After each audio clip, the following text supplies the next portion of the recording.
Vladimir Lenin Imperialism, the highest stage of capitalism.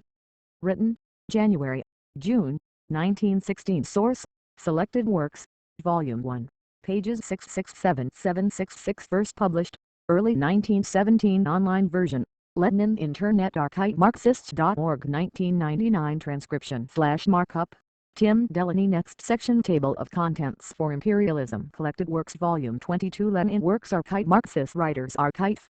V.I. Lenin Imperialism, the highest stage of capitalism. 8.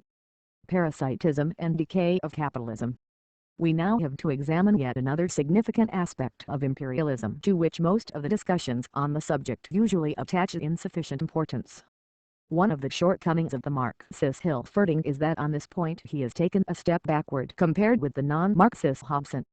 I refer to parasitism, which is characteristic of imperialism. As we have seen, the deepest economic foundation of imperialism is monopoly.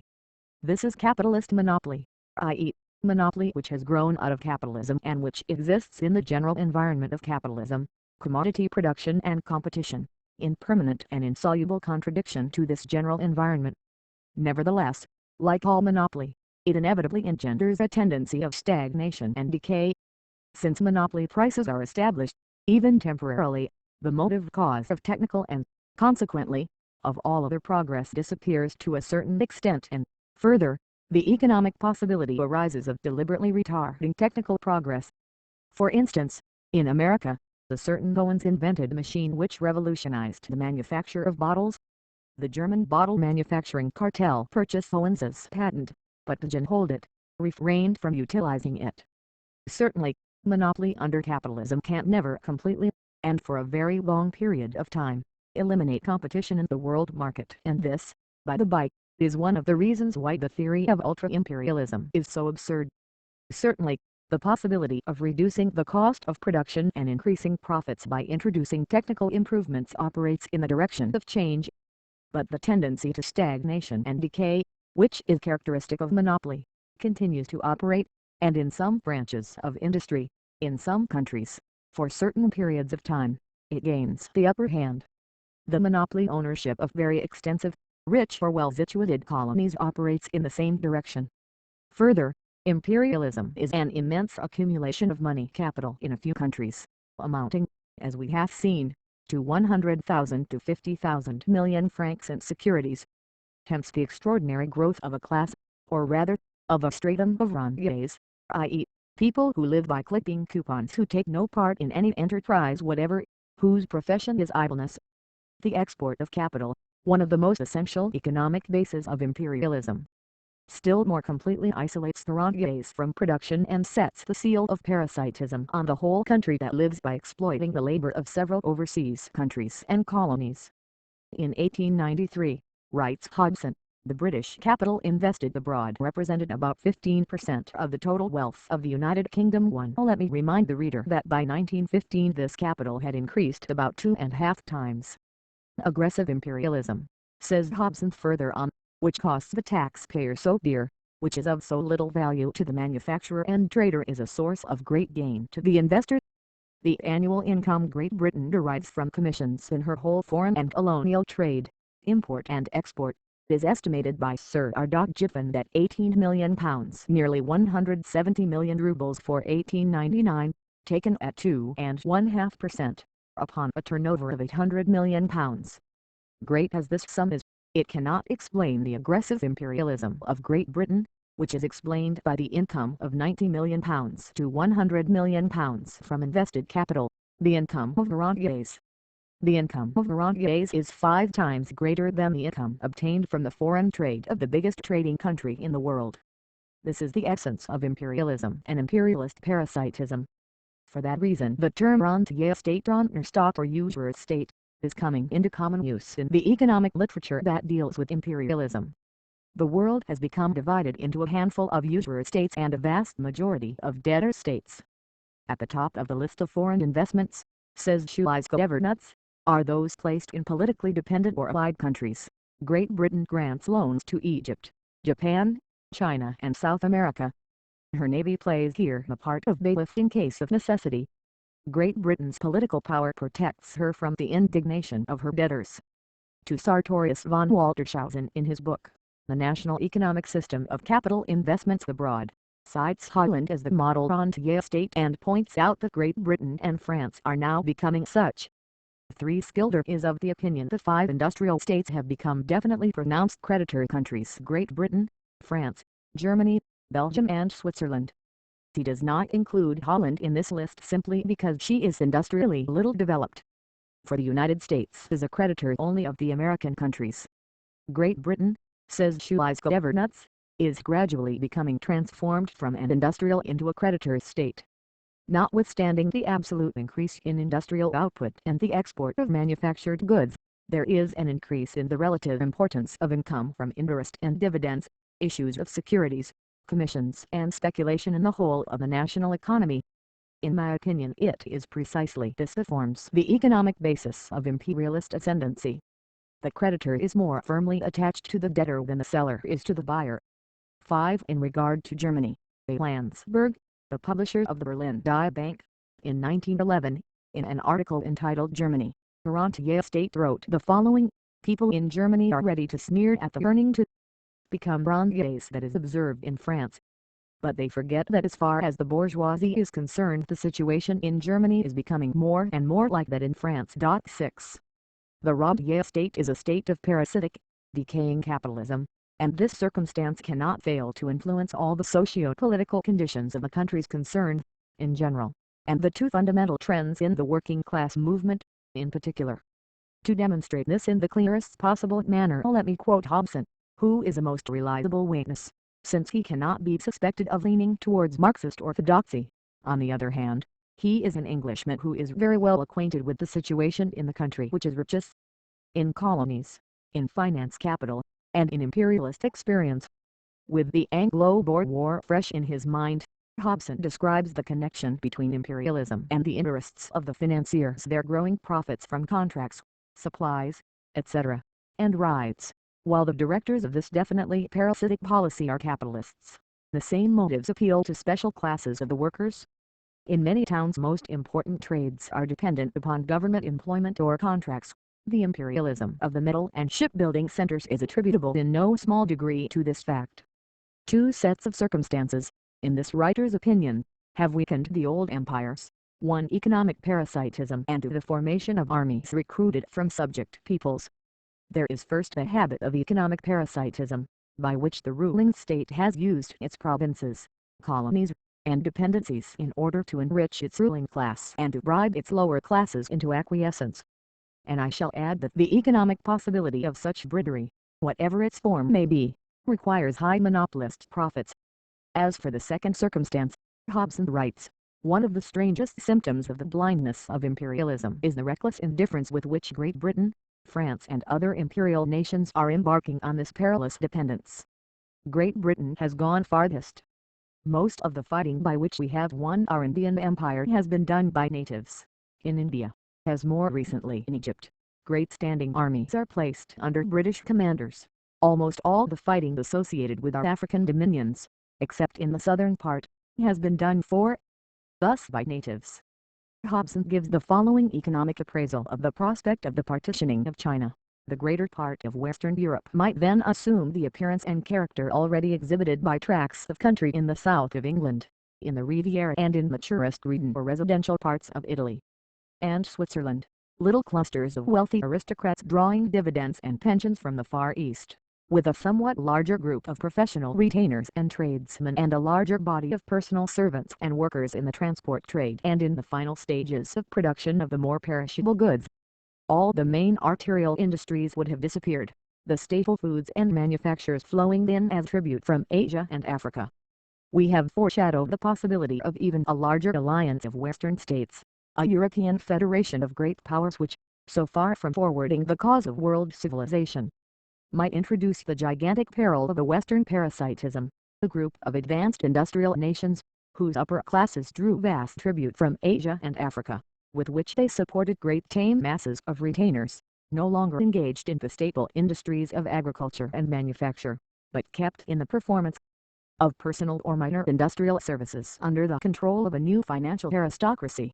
Let those who would scout such a theory, it would be better to say, prospect as undeserving of consideration. Examine the economic and social condition of districts in southern England today which are already reduced to this condition, and reflect upon the vast extension of such a system which might be rendered feasible by the subjection of China to the economic control of similar groups of financiers, investors, and political and business officials, draining the greatest potential reservoir of profit the world has ever known, in order to consume it in Europe. The situation is far too complex, the play of world forces far too incalculable, to render this or any other single interpretation of the future very probable, but the influences which govern the imperialism of Western Europe today are moving in this direction, and, unless counteracted or diverted, make towards some such consummation. 7. The author is quite right. If the forces of imperialism had not been counteracted they would have led precisely to what he has described. The significance of a United States of Europe in the present imperialist situation is correctly appraised. He should have added, however, that, also within the working class movement, the opportunists, who are for the moment victorious in most countries, are working systematically and undeviatingly in this very direction. Imperialism, which means the partitioning of the world, and the exploitation of other countries besides China, which means high monopoly profits for a handful of very rich countries, makes it economically possible to bribe the upper strata of the proletariat, and thereby fosters, gives shape to, and strengthens opportunism. We must not, however, lose sight of the forces which counteract imperialism in general, and opportunism in particular, and which, naturally, the social liberal Hobson is unable to perceive. The German opportunist, Gerhard Hildebrand, who was once expelled from the party for defending imperialism, and who could today be a leader of the so-called Social Democratic Party of Germany, supplements Hobson well by his advocacy of a United States of Western Europe without Russia for the purpose of joint action against the African Negroes, against the great Islamic movement for the maintenance of a powerful army and navy, against a Sino-Japanese coalition, etc. The description of British imperialism in Schulisko Evernutz's book reveals the same parasitical traits. The national income of Great Britain approximately doubled from 1865 to 1898, while the income from abroad increased ninefold in the same period. While the merit of imperialism is that it trains the Negro to habits of industry you cannot manage without coercion, the danger of imperialism lies in that Europe will shift the burden of physical toil, first agricultural and mining, then the rougher work in industry, on to the colored races, and itself be content with a roll of rock-yale, and in this way, perhaps, pave the way for the economic, and later, the political emancipation of the colored races. An increasing proportion of land in England is being taken out of cultivation and used for sport, for the diversion of the rich. As far as Scotland, the most aristocratic place for hunting and other sports, is concerned, it is said that it lives on its past and on Mr. Carnegie, the American multimillionaire. On horse racing and fox hunting alone England annually spends £14 million, nearly 130 million rubles. The number of rentiers in England is about 1 million. The percentage of the productively employed population to the total population is declining. Population England and Wales 0.00000. Workers in basic industries 0.00000%. Of total population 1851. 17.94.123. 1901. 32.54.915. And in speaking of the British working class, the bourgeois student of British imperialism at the beginning of the 20th century is obliged to distinguish systematically between the upper stratum of the workers and the lower stratum of the proletariat proper. The upper stratum furnishes the bulk of the membership of cooperatives, of trade unions, of sporting clubs and of numerous religious sects. To this level is adapted the electoral system, which in Great Britain is still sufficiently restricted to exclude the lower stratum of the proletariat proper. In order to present the condition of the British working class in a rosy light, only this upper stratum, which constitutes a minority of the proletariat, is usually spoken of.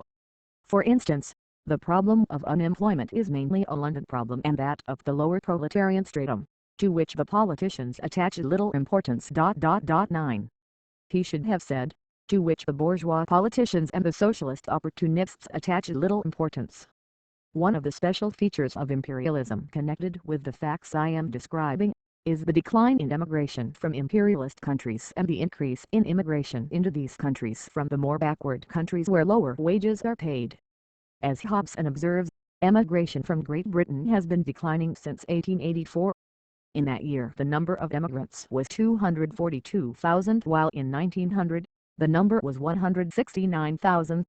Emigration from Germany reached the highest point between 1881 and 1890, with a total of 1,453,000 emigrants.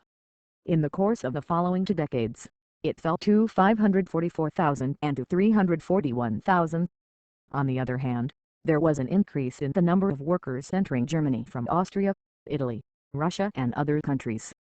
According to the 1907 census, there were 1,342,294 foreigners in Germany, of whom 440,800 were industrial workers and 257,329 agricultural workers.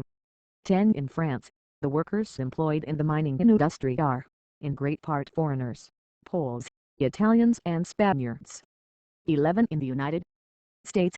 Immigrants from Eastern and Southern Europe are engaged in the most poorly paid jobs, while American workers provide the highest percentage of overseers or of the better paid workers. 12. Imperialism has the tendency to create privileged sections also among the workers, and to detach them from the broad masses of the proletariat.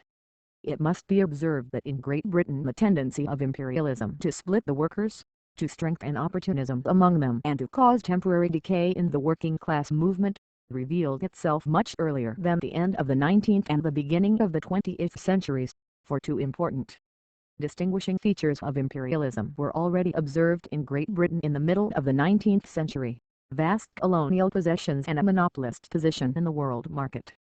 Marx and Engels traced this connection between opportunism in the working class movement and the imperialist features of British capitalism systematically, during the course of several decades.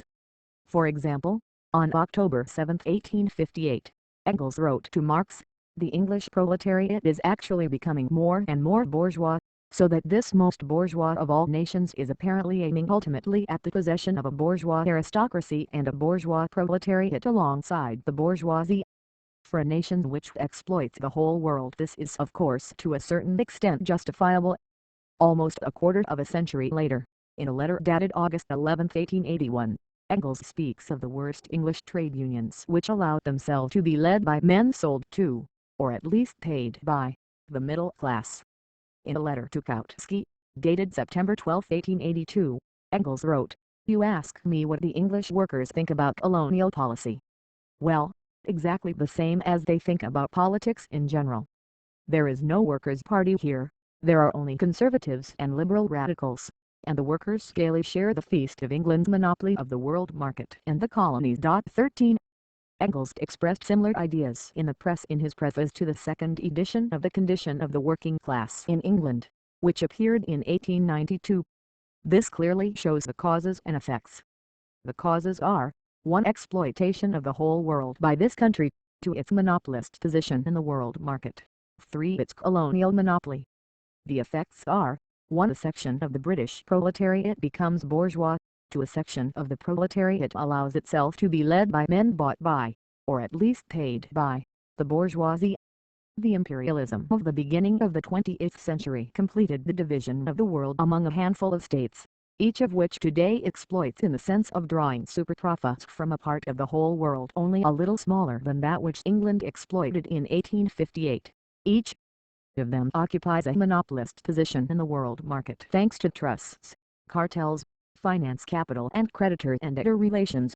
Each of them enjoys to some degree a colonial monopoly. We have seen that out of the total of 75 million square kilometers, which comprise the whole colonial world, 65 million square kilometer, or 86%, belong to 6 powers, 61 million square kilometers, or 81%, belong to 3 powers. The distinctive feature of the present situation is the prevalence of such economic and political conditions that are bound to increase the irreconcilability between opportunism and the general and vital interests of the working class movement. Imperialism has grown from an embryo into the predominant system. Capitalist monopolies occupy first place in economics and politics. The division of the world has been completed. On the other hand, Instead of the undivided monopoly of Great Britain, we see a few imperialist powers contending for the right to share in this monopoly, and this struggle is characteristic of the whole period of the early 20th century. Opportunism cannot now be completely triumphant in the working class movement of one country for decades as it was in Britain in the second half of the 19th century, but in a number of countries it has grown ripe, overripe, and rotten, and has become completely merged with bourgeois policy in the form of social chauvinism. 14. Footnotes. 1. Hobson, Opus Cit, pages 59, 62. 2. Schultz Evernuts, British Imperialism, S. 320 at CQ. 3. Sartorius von Waltershausen, Das Volkswirtschaftliche System, etc., Berlin, 1907, Book IV. For Schilder, Opus Cit, S. 393. 5. Schultz Evernuts, Opus Cit, S. 122. 6. Die Bank, 1911, 1, S. 10-11. 7. Hobson, Opus Cit, pages 103, 205, 144, 335, 386. 8. Gerhard Hildebrand, Die Erschaffung der Industrieherrschaft und die Industrie is a Violence, 1910, S. 229 at CQ. 9. Schultz Evernuts, British Imperialism, S. 301. 10. Statistik des Kandreichs, BD. 211. 11. Hemscher, Die Kapitalsonderlich der Franzosen, Stuttgart, 1913. 12. Auerwitsch, Immigration and Labor, New York, 1913. 13. Briefwechsel von Marx und Engels, BD. II, S. 290, 1v, 433 K.A. Arliederkowski, Sozialismus und Kolonialpolitik, Berlin, 1907, S. 79. This pamphlet was written by Kautsky in those infinitely distant days when he was still a Marxist.